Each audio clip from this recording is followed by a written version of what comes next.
জেলা কংগ্রেস থেকে এই তিনটি অটোনমাস ডিস্ট্রিক্ট কাউন্সিল এরিয়ার ভিলেজ আমরা এখানে সফর করেছি।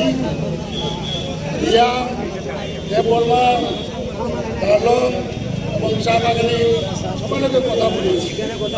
দেখলাম যে এই অঞ্চলের ট্রাইবেলরা জুম চাষের সময় বাড়িতে খাওয়ার নাই, জমে যাবে না উপাস থাকবে, কারণ এখানে রেগার কোনো কাজ নেই।